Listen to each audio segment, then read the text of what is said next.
धन धन मथुरा नगरिया त धन सब लोग हउए, धन सब लोग हउए हो।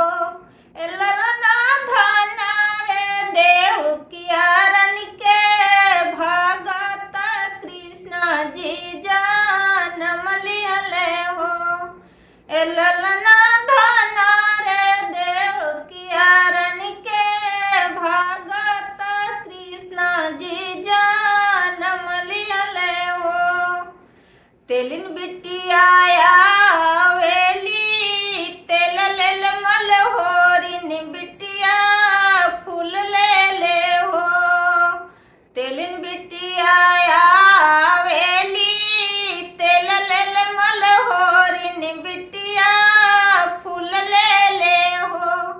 ए ललना मालिन बिटिया आवेली मल ले ले कृष्णा गल पे नावेली हो। ए ललना मालिन बिटिया आवेली मल ले ले कृष्णा गल पे नावेली हो।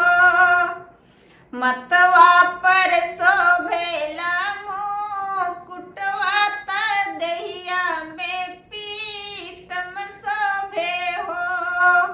मतवा पर शोभेला मुकुटवा त देहिया में पीतमर शोभे हो।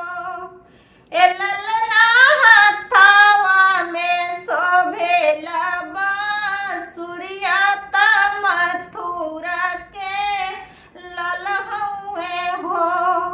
ए ललना हथवा में शोभेला बांसुरिया त मथुरा के लल हउए हो। धन धन मथुरा नगरिया त धन सब लोग हउए हो। ए ललना धन रे देव कियारन के भगत कृष्ण जी जनम लिहले हो।